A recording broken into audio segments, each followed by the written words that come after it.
Bonjour, c'est Maëlle du blog Devenir Intuitive. Bienvenue dans cette nouvelle vidéo de mon défi sur la contraception naturelle. Aujourd'hui, je vous parle des facteurs qui peuvent influencer votre prise de température et notamment les valeurs de température, les facteurs qui peuvent créer en fait des variations au niveau de votre cyclogramme, au niveau de la température. Le premier facteur, je dirais le facteur vraiment important à respecter pour avoir des données a priori valables au niveau de la température, c'est d'avoir dormi suffisamment.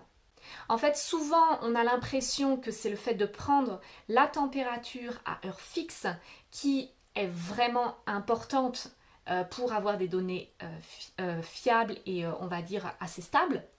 Mais en fait, non, c'est pas une question de prise de température à la même heure chaque jour. Ça, je vous l'ai déjà expliqué dans d'autres vidéos. Il n'y a pas forcément besoin d'avoir une régularité au niveau des heures de lever.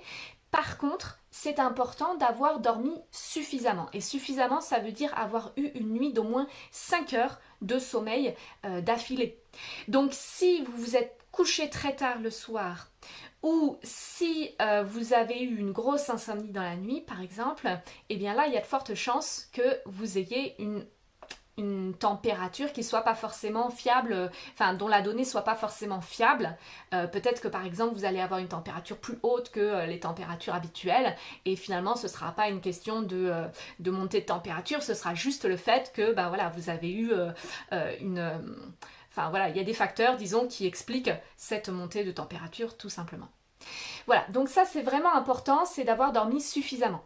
Mais après, c'est vrai qu'il peut y avoir plein de facteurs qui influencent. Donc ben, typiquement, oui, le fait d'avoir fait la fête, donc s'être couché tard par exemple, ça influence.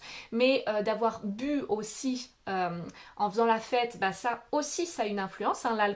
L'alcool dans le sang forcément va faire, peut vraiment avoir une action sur la température, la valeur de la température qu'on va prendre.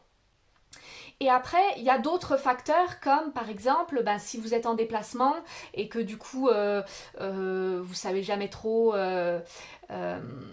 voilà, enfin potentiellement il y a du stress ou potentiellement inconsciemment vous êtes dans votre déplacement, dans votre organisation et du coup ça peut influer. Le stress il peut arriver à plein d'autres moments d'ailleurs au niveau du boulot, au niveau familial, enfin dès que vous allez avoir une situation un petit peu qui vous prend la tête ou qui vous prend beaucoup d'énergie, potentiellement ça peut avoir une influence aussi. Voilà, si vous tombez malade bien sûr. Alors si vous avez de la fièvre, très clairement, mais même si vous êtes simplement malade, pas bien, avec de la toux, le nez bouché ou ce genre de choses, ça peut avoir une influence aussi.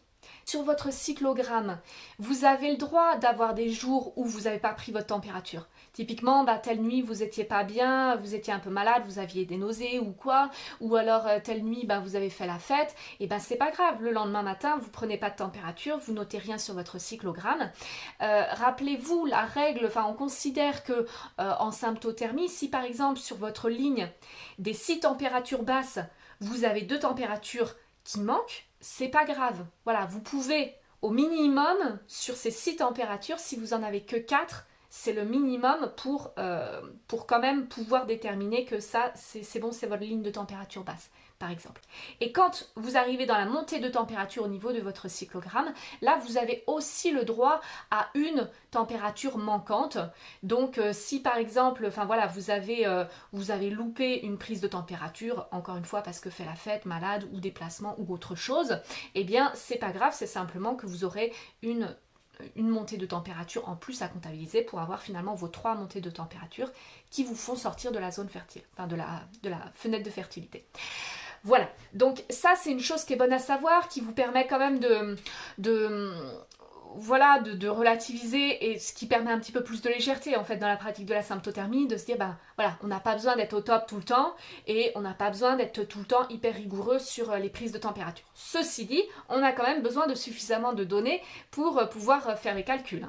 Donc deux données manquantes sur la ligne des 6 températures basses, c'est ok, et une température manquante sur la phase de montée de température, c'est ok aussi. N'hésitez pas à mettre un pouce en l'air si ce contenu vous a plu, à vous abonner à la chaîne YouTube pour suivre la suite des aventures, et puis on se retrouve demain.